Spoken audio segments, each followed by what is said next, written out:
कहते हैं वो हिंसा की बात करते हैं, हिंसा करते हैं। मान्यवर, इस देश में शायद इनको मालूम नहीं है, करोड़ों लोग अपने आप को गर्व से हिंदू कहते हैं, गर्व से हिंदू कहते हैं। क्या वो सभी लोग हिंसा की बात करते हैं, हिंसा करते हैं?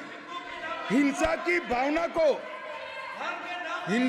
भावना को किसी धर्म के साथ जोड़ना और इस सदन में और संवैधानिक पद पर बैठे हुए व्यक्ति ने, मैं मानता हूं मान्यवर, उन्होंने इसकी माफी मांगनी चाहिए। मान्यवर, मैं उनको एक गुजारिश भी करना चाहता हूं कि इस्लाम में अभय मुद्रा, इस पर इस्लाम के विद्वानों का मत एक बार वो ले ले। गुरु नानक साहब की अभय मुद्रा पर SGPC का मत वो ले ले। और मान्यवर, अभय की बात तो इनको करने का कोई अधिकार नहीं है। आपातकाल में पूरे देश को इन्होंने भयभीत करा है, लाखों लोगों को जेल में डाला।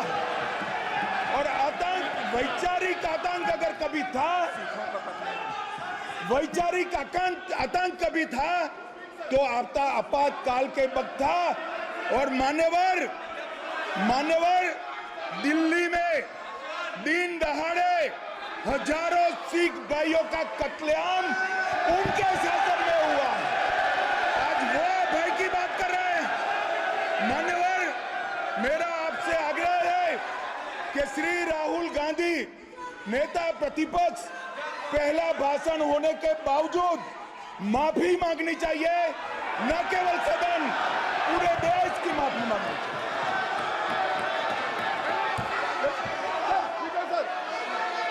सर,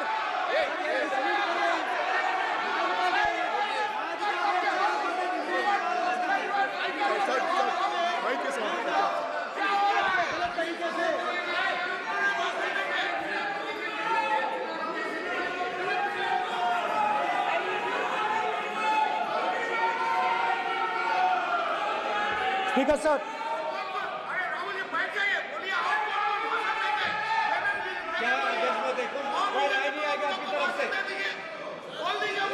तो कल प्रधानमंत्री मोदी जी के तंत्र में भी सर आप ऐसे रहिए sir. I'm not going to speak until they're quiet.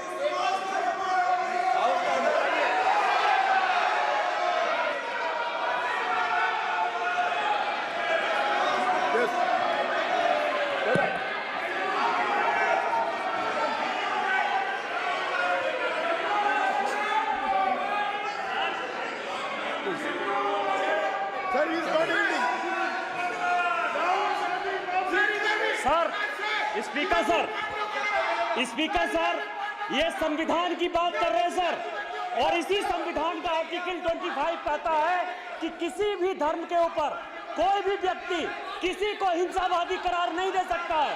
और इन्होंने हिंदू को हिंसावादी कहा है सर, संविधान का इन्होंने अपमान किया है, संविधान की झूठी दुहाई दी है, इनको माफी मांगनी चाहिए सर।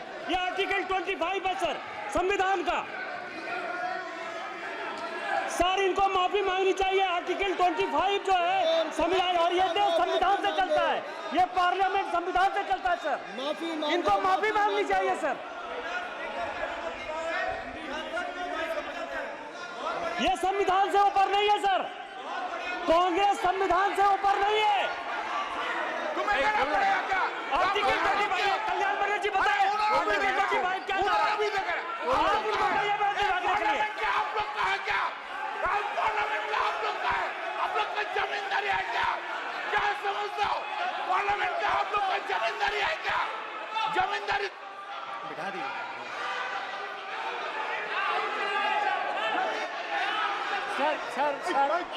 सर, स्पीकर सर, माने प्लीज एक मिनट देता हूं मैं आपको। हिंदू धर्म कहता है, एक मिनट प्लीज, माने सदस्य प्लीज एक मिनट प्लीज।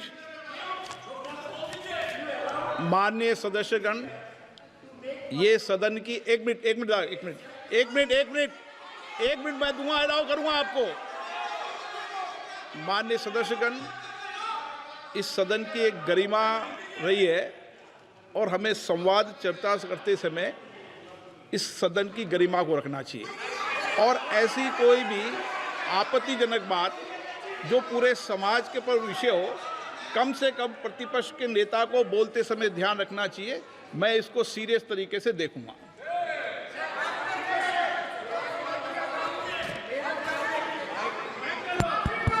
सर, अगर आप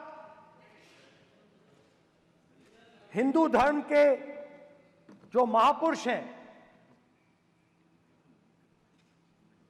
महापुरुष छोड़िए, अगर आप शिव जी को देखें तो क्या हो रहा है सर?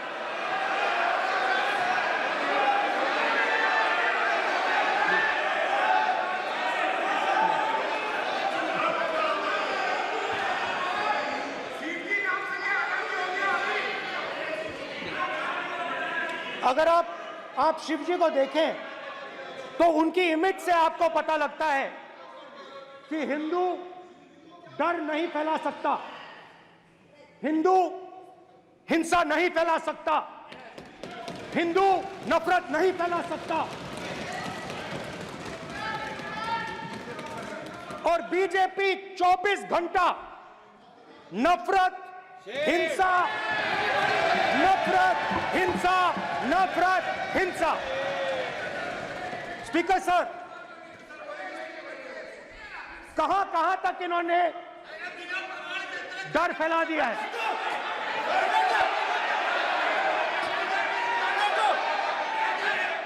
प्लीज सर, कहां तक इन लोगों ने डर फैला दिया? मैं आपको अयोध्या से शुरू करता हूं। सर नमस्कार। शाबाश। अयोध्या ने आपको मैसेज भेजा, अयोध्या ने राम भगवान। मेरा व्यवस्था का सवाल है।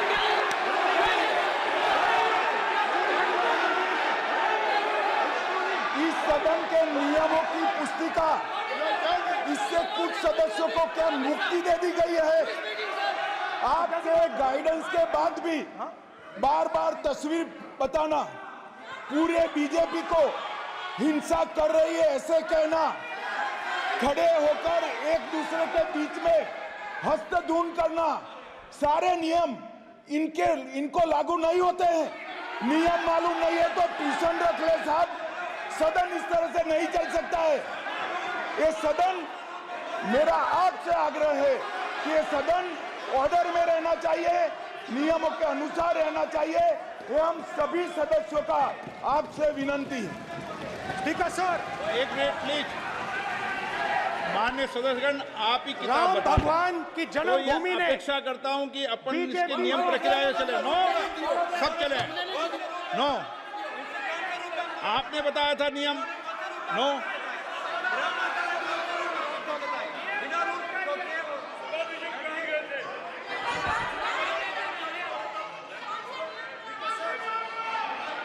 माइक दीजिए सर। हाँ सर, मेरा सवाल है सर, इस माइक का कंट्रोलर किसके हाथ में? प्लीज बैठिए। सर ये ऑफ होता है, प्लीज बीच में माने ऑफ हो बैठिए जाता है। प्लीज। ये बार कई बार विषय उठ गई और बहुत गंभीर, और माननीय सदस्य, आप प्रतिपक्ष के नेता हैं, आप सदन के बाहर भी ये बात कहते हैं कि माइक बंद कर देते हैं। मैंने कई बार आग्रहपूर्वक किया कि आसन पर इस तरीके का आरोप नहीं लगाएं। नो प्लीज, बात सुनिए। आसन पर सभी दल के, प्लीज, आसन पर सभी दल के लोग बैठते हैं और सभी दल के लोग सभापति तालिका पे हैं और सब जानते हैं कि एक व्यवस्था होती है, जिस भी माननीय सदस्यों को आग्रह किया जाता है बोलने का, वो बोला जाता है और जिसको आग्रह नहीं किया जाता उसका माइक चालू नहीं होता। आप बोलने के लिए खड़े, आपका माइक कभी बंद नहीं हुआ, कभी बंद नहीं हुआ। आप अगर आसन में जो भी विराज रहे हैं वो अगर आपका नाम नहीं पुकारते हैं तब माइक चालू नहीं होता। ये व्यवस्था हमेशा इस सदन की रही है, पुराने में भी और नए में भी। कभी आसन पे व्यक्ति पर माइक का कंट्रोल नहीं होता। दूसरा, माननीय प्रतिपक्ष के आप नेता हैं और आपसे ये अपेक्षा की जाती है कि आप लोकसभा की प्रक्रिया काल संचार नियम का पालन करें, संविधान की जो व्यवस्थाएं दे रखी है उसकी पालन करें और सदन में बोलते समय किसी भी धर्म को के ऊपर ऐसा आक्षेप नहीं करें जिससे पूरे देश के अंदर विषय पैदा हो। यह आपसे अपेक्षा की जाती है। सर, मैं बिल्कुल आपकी रिस्पेक्ट करता हूं स्पीकर सर, मगर मेरे भाषण के बीच में सच्चाई ये है कि माइक ऑफ हो जाता है। मैं क्या करूं, हो जाता है वो। अब आपने देखा मैंने अयोध्या शब्द यूज किया और माइक ऑफ हो गया। नो,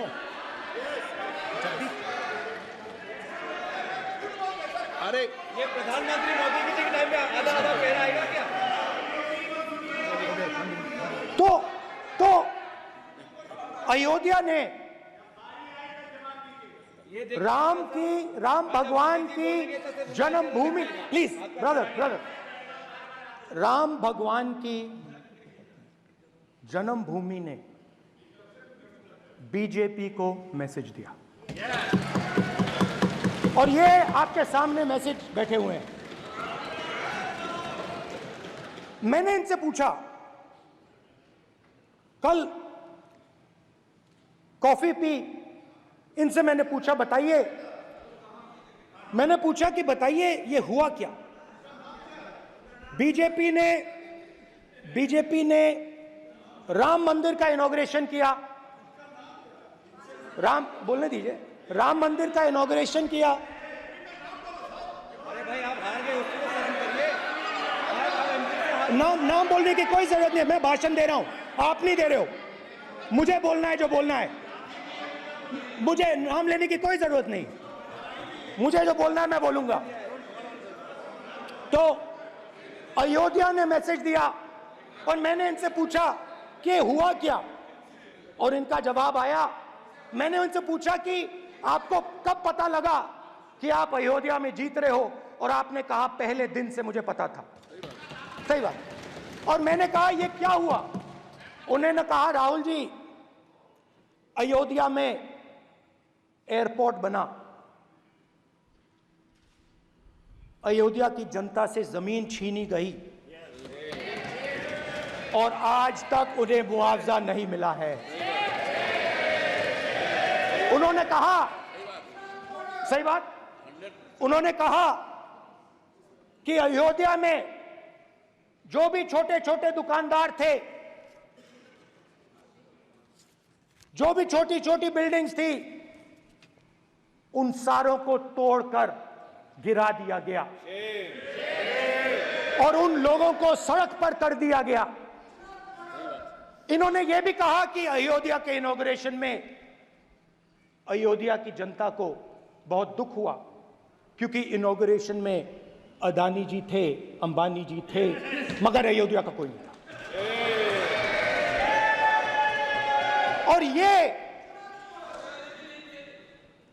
कारण था।